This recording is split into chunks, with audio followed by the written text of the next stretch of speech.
जय हिंद मेरे प्यारे स्टूडेंट। तो आज हम बात करने वाले हैं क्लास 10 हिंदी का सबसे मोस्ट इंपॉर्टेंट टॉपिक जो आपको बोर्ड एग्जाम 2024 में 70 पर जो कि मार्क आपको यहाँ पे दिलाने वाला है आपके अपने बोर्ड एग्जाम में।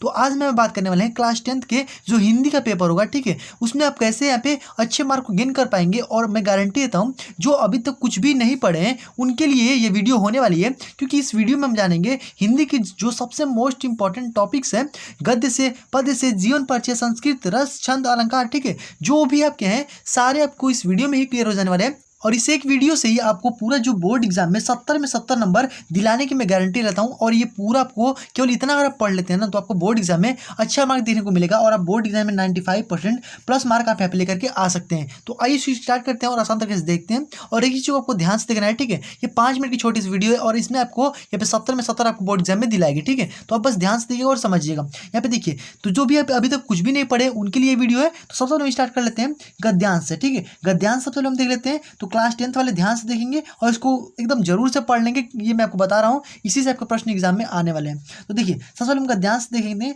तो गद्यांश में हमारे क्या होता है कि गद्यांश में आपको 2 लेसन, ठीक है, जो आपका मित्रता वाला लेसन है, मित्रता और ममता, 2 हमारे जो लेसन है, इसमें आपको इन दोनों लेसनों को एकदम बढ़िया तरीके से याद करना है, ठीक है, यानी इन दोनों को आपको एकदम बढ़िया तरीके से पढ़ना है। और इसमें क्या होता है कि आपको जो भी यहाँ पे पद दिए जाएंगे या फिर गद्य दिए जाएंगे, ठीक है, गद्यांश जो भी इसको आपको इसमें मिलेगा, ये आपका 6 नंबर का जो कि इससे गद्यांश जो कि पूछा जाता है, ठीक है।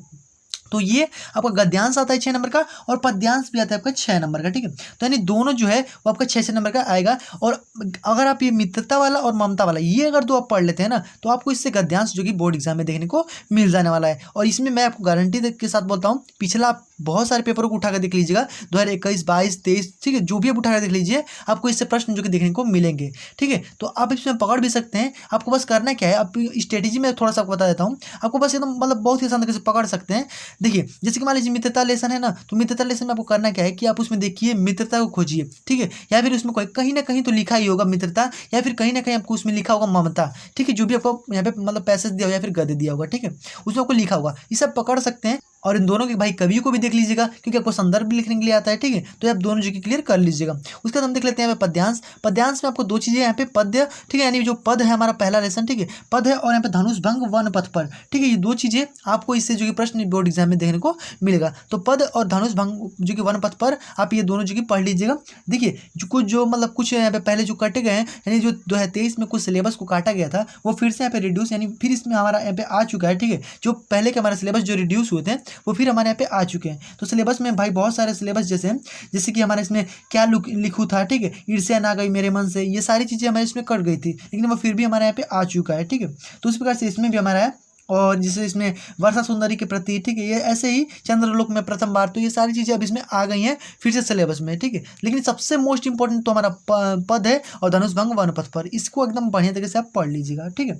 आगे हम बढ़ जाए ना, आगे आपको यहाँ पे देखिए आपको इतना जो क्लियर हो जाएगा, 6 नंबर का इसमें काम हो जाने वाला है।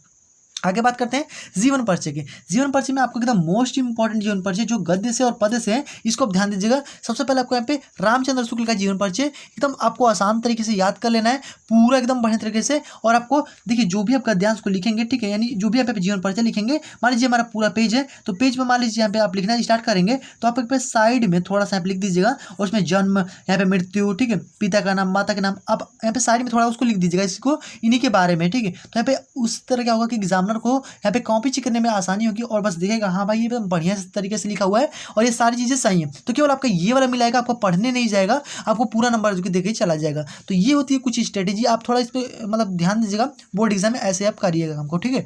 तो ये आपका राजेंद्र प्रसाद का और रामचंद्र शुक्ल का अगर 2 आप याद कर लेते हैं तो आपको गारंटी है आप यहाँ पे बोर्ड एग्जाम में अच्छा मार्क गेन कर पाएंगे। आगे हम बात कर लेते हैं पद्य में। पद्य में आपको सूरदास, तुलसीदास, हो सके तो आप इसमें महादेवी वर्मा या फिर सुमित्रानंद पंत का भी देख लीजिएगा। आपको इसमें जो कि पद से एक भी क्वेश्चन आपका नहीं छूटेगा, इसमें भी आपके पद से आपके 5-5 नंबर के जो प्रश्न एग्जाम में पूछे जाते हैं, ठीक है। तो ये आपको जो क्लियर कर लेना है, इसमें आपको जो प्रश्न जो कि क्लियर हो जाएंगे। वैसे आपको जैसे इसमें मैंने बताया कैसे लिखने के लिए, वैसे आपको इसमें भी लिखना है, ओके। आगे बढ़ जाए, आगे आपको यहाँ पे संस्कृत में देख लेते हैं। संस्कृत में आपको सबसे मोस्ट इंपॉर्टेंट क्या है, गद्य में और यहाँ पे पद्य में, यानी श्लोक वाला जो है, ठीक है, उसमें हम देख लेते हैं। तो देखिए सबसे पहले आपको गद्य में आपको वाराणसी वाला जो लेसन है, ठीक है, पहला लेसन जो वाराणसी वाला है, और भारतीय यहाँ पे संस्कृति जो है उस पर आपको यहाँ पे जो कि तैयार करना है, ठीक है। तो इन दोनों को, वाराणसी और भारतीय संस्कृति को एकदम बढ़िया तरीके से देख लीजिएगा, और इसकी जो हिंदी में अनुवाद होता है, ठीक है, अनुवाद को एकदम अच्छे तरीके से देख लीजिएगा और एकदम इसको अच्छे तरीके से क्लियर कर लीजिएगा, ओके, ताकि आपको बोर्ड एग्जाम में लिखने में एकदम कोई भी दिक्कत ना हो। एकदम आराम से जाइए, लिख करके आइए, बोर्ड एग्जाम का पेपर बहुत ही आसान आने वाला है, ये गारंटी देता हूँ। तो देखिए आगे हम बढ़ जाते हैं श्लोक में। श्लोक में आपको दो चीज़ें को याद करना है। यहाँ पे देखिए जो कि जीवन सूत्राणी जो हमारा एक लेसन है, जो कि हमारा मतलब कि इसके पहले हमारा जो अन्योक्ति जो विलासा है, ये वाला लेसन हमारा कट चुका था, इसके पहले में हमारा रिड्यूस कर दिया गया था, लेकिन अब हमारा फिर आगे है अन्योक्ति विलासा, ठीक है, अन्योक्ति विलासा और यहाँ पे जीवन सूत्राणी, ये दो जो आप जरूर से एकदम पढ़ लीजिएगा। और इसमें एक और है हमारा यहाँ पे मैंने लिखा था कि यहाँ पे केन की वर्धते, ठीक है, तो केन की वर्धते यानी किससे क्या बढ़ता है, या मतलब उसको भी अगर आप देख लेंगे तो उसमें भी आपको प्रश्न जो कि मिल जाएंगे उससे भी, तो उसको आप देख लीजिएगा। यानी 3 लेसन को आप एकदम अच्छे तरीके से देख लीजिएगा। केन किम वर्धते, और यहाँ पे अन्योक्ति विलासा, और यहाँ पे हमारा जीवन सूत्राणी। 3 अगर आप यहाँ पे पद से केवल तैयार कर लेते हैं ना, तो आपको इससे भी प्रश्न जो कि मिल जाएंगे, और ये भी हमारे लगभग 6 नंबर का प्रश्न जो कि इससे पूछे जाते हैं, ठीक है। तो आप इसको जो क्लियर कर लीजिएगा, ओके। आगे बढ़ जाइए ना, आगे आपको यहाँ पे क्लियर करना है रस से। रस में आपको यहाँ पे ध्यान देना है, रस में हास्य रस, करुण रस और वीर रस, ठीक है भाई। इसका तो मैंने आपको वीडियो पहले ही बना के रख चुका है, ठीक है, क्योंकि यहाँ पे हास्य रस, करुण रस, वीर रस एकदम आपको शॉर्ट ट्रिक के साथ याद करना मैंने आपको बताया है, और एकदम आपको एक ही वीडियो में पूरा याद हो जाएगा। आपको अगर नहीं मतलब किया आता है, ठीक है, हास्य रस, करुण रस, वीर रस, आप एक बार प्ले लिस्ट में जाकर के आप वीडियो को देख लीजिएगा, आपको एकदम आसान तरीके से क्लियर हो जाएगा। हास्य रस, करुण रस, वीर रस में आपको कोई भी दिक्कत नहीं होगा। इसमें आपको 1 नंबर जो कि इसमें मिलता है, क्योंकि हमारे 2-2 नंबर के होते हैं, ठीक है, तो 2 नंबर का हमारा एक होगा इसमें हास्य रस या फिर करुण रस, जो भी आपको दे अथवा करके देगा, उसमें आपको कोई एक जो कि लिखना होता है, ठीक है। तो इसमें आपको 2 नंबर का देता है, ठीक है, तो इसमें आपको 1 नंबर जो कि मतलब परिभाषा लिखने के लिए देगा, और 1 नंबर आपको यहाँ पे जो कि इसका मतलब उदाहरण अगर लिखते हैं तो उस पर आपको मिल जाएगा। तो इसमें आप 2 नंबर का आपका यहाँ पे काम हो जाने वाला है, ठीक है।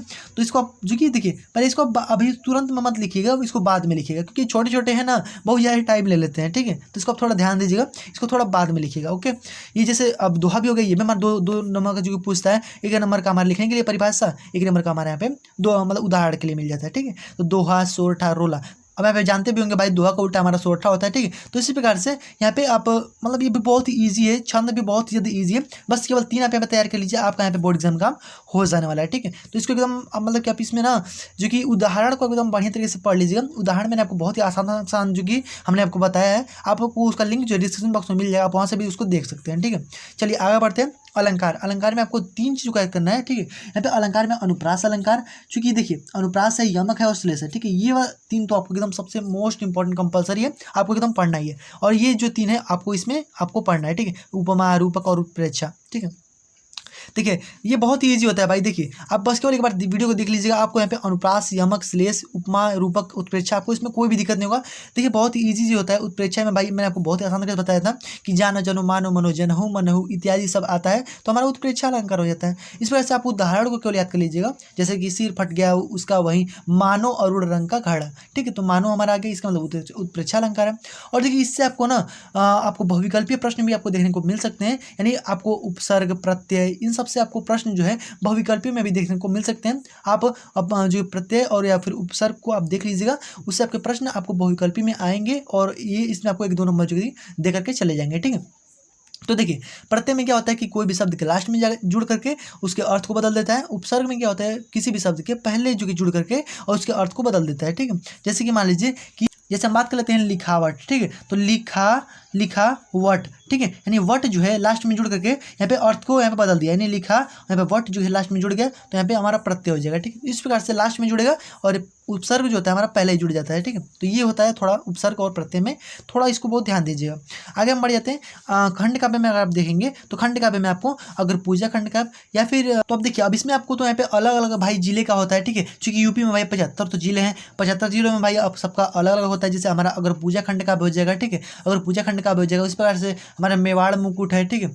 तो अब आप अपने इसमें जो कि डिस्ट्रिक्ट आप पूछ लीजिएगा, अपने स्कूल में भी पूछ सकते हैं जहाँ पे पढ़ते हैं, आप वहाँ पूछ लीजिएगा कौन सा हमारे यहाँ पे मतलब कि पेपर में आएगा, अगर पूजा से आएगा या फिर मेवाड़ मुकुट या फिर कोई भी आप जो कि पूछ लीजिएगा, ठीक है। उसमें 6-7 आपको देता है, उसमें आपको अलग जो कि डिस्ट्रिक्ट से आपको यहाँ पे लिखना होता है, ठीक है, जिस डिस्ट्रिक्ट से आप बिलोंग करते हैं, ठीक है। आगे बढ़े।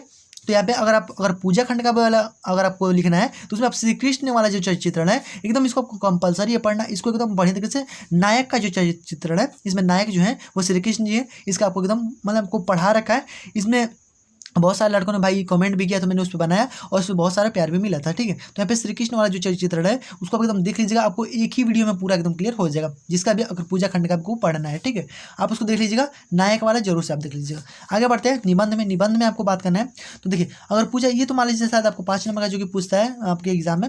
निबंध में अगर हम बात करते हैं, निबंध में अभी आपको यहाँ पे जो कि 7 नंबर का लगभग निबंध जो कि पूछता है। ठीक है, पहले 9 नंबर का पूछता था, अब यहाँ पे 7 नंबर का पूछता है। ठीक है, तो यहाँ पे निबंध में आपको बढ़ती जनसंख्या पे एक बार देख लेना है। अमृत महोत्सव यानी जो आज़ादी का अमृत महोत्सव जो हम मनाते हैं, ठीक है, इस पे आपको यहाँ पे और यहाँ पे प्रदूषण तो भाई आप एकदम 100% देख लीजिएगा, इसका मानव जीवन पे क्या प्रभाव पड़ता है इसको आप देख लीजिएगा। और यहाँ पे विज्ञान एक चमत्कार है, इसको भी आप एकदम अच्छे तरीके से देख लीजिएगा। यानी इसमें आपको 2 चीज़ों को सबसे मोस्ट इंपॉर्टेंट है जिसमें आपको ध्यान देना है। ठीक है, यहाँ पे आपका प्रदूषण वाला है और यहाँ पे अमृत महोत्सव और यहाँ पे बढ़ती जनसंख्या है। ठीक है, ये तीनों को आपको मतलब ध्यान रखना है। ठीक है, क्योंकि बढ़ती जनसंख्या प्रेजेंट टाइम आप देख रहे हैं जनसंख्या बहुत ही ज़्यादा बढ़ती जा रही है। इस समय तो भाई एकदम मतलब कि टॉप पे चल रहा है भाई, एकदम जो हमारा मतलब भारत है सबसे टॉप पे चल गया है पूरे विश्व में। सबसे पहले पे भाई चीन था, लेकिन अब भारत ने उसको भी हरा दिया है, पहले पे आ गया है। ठीक है, 144 करोड़ जनसंख्या हो गई है। ठीक है, तो यहाँ पे हम इसको देख लेते हैं, तो ये आपको क्लियर हो गया 7 नंबर। इसमें आपको आगे इसमें आपको श्लोक में आपको यहाँ पे 4 लाइन का श्लोक भाई पढ़ लेना है। ठीक है, 4 लाइन का श्लोक। अब इसे आप देखिए, एक आप श्लोक करके मत जाइएगा, आपको यहाँ पे 2 से कम 3 जो कि श्लोक है आपको पढ़ के जाना है, 4 मतलब कि 4 लाइन का। ठीक है, क्योंकि आपको अगर देखिए, अगर मान लीजिए जो आप श्लोक याद करके गए हैं अगर वही आपके एग्जाम में आ जाए तो आप क्या करेंगे। अब उसमें लिखा भी होता है कि अब मतलब जो भी आपका यहाँ पे मतलब एग्जाम सीट में जो भी आपका दिया हो उसको आपको नहीं लिखना है श्लोक को। तो अब भाई क्या करेंगे, आपका यहाँ पे जो इसमें आपका जो 2 नंबर है वो तो गड़बड़ा जाएगा ना। तो इसीलिए आप यहाँ पे 2-3 जो याद कर लीजिएगा, 2 कम से कम आपको याद करना है। ठीक है, ताकि जो भी अगर आपके पेपर में आया हो उसको आप न लिख करके आप यहाँ पे अपना अलग से जो कि लिख पाए। ठीक है, तो इसको आप थोड़ा ध्यान दीजिएगा, इस पर आपको 2 नंबर का हो जाएगा। ठीक है, ये आपको कंपलसरी है भाई, ये 4 नंबर का जो कि आएगा। ठीक है, यानी 2 नंबर का ये आपको 4 लाइन लिखने के लिए आएगा, आप इसको ध्यान दीजिएगा। ठीक है, आगे बढ़ते हैं। पत्र लेखन। पत्र लेखन भी भाई अब तो आपका नया जो कि सिलेबस में जुड़ चुका है पत्र लेखन। ठीक है, तो पत्र लेखन भी आप यहाँ पे देख लीजिएगा। पत्र लेखन में आपको यहाँ पे जो कि करवा भी दूंगा। ठीक है, कौन सा सबसे मोस्ट इंपॉर्टेंट है, तो बस आप मेरे चैनल के साथ जुड़े रहिए, आपको यहाँ पे बहुत ही मोस्ट इंपॉर्टेंट चीज़ें जो है कि मिलती रहेंगी। और हम बात कर लेते हैं यहाँ पे आपको बहुविकल्पी प्रश्न भी एग्जाम में पूछते हैं, तो बहुविकल्पी आपके यहाँ पे 20 नंबर का पूछते हैं। तो इस प्रकार से आपके टोटल यहाँ पे 70 नंबर जो है वो कंप्लीट हो जाएंगे। और 20 नंबर देखिए जो भी बहुविकल्पी प्रश्न होंगे वो जो मोस्ट इंपॉर्टेंट होंगे वो हम आपको यहाँ पे लाइव सेशन में हम आपको यहाँ पे करा देंगे। ठीक है, और आपको इसमें कोई भी दिक्कत नहीं होगा। आप जो क्लास 10th वाले जो विद्यार्थी हैं, हिंदी में आप इतना केवल लेसन को तैयार कर लीजिए जो मैंने आपको बताया, तो आपको इसमें बोर्ड एग्जाम में अच्छा मार्क्स देखने को मिलेगा। तो बस आज की इस वीडियो में ध्यान देते हैं और हम इसके नेक्स्ट वीडियो में जो क्लास 10th है अभी यहाँ पे हिंदी का, अब इस प्रकार से और भी लेसन होगा, मतलब जो भी अलग अलग विषय हैं उनका हम यहाँ पे नेक्स्ट वीडियो में देख लेंगे। तो बस आज की इस वीडियो में ध्यान देते हैं, मिलते हैं इसके नेक्स्ट वीडियो में, तब तक की गुड बाय, वंदे मातरम।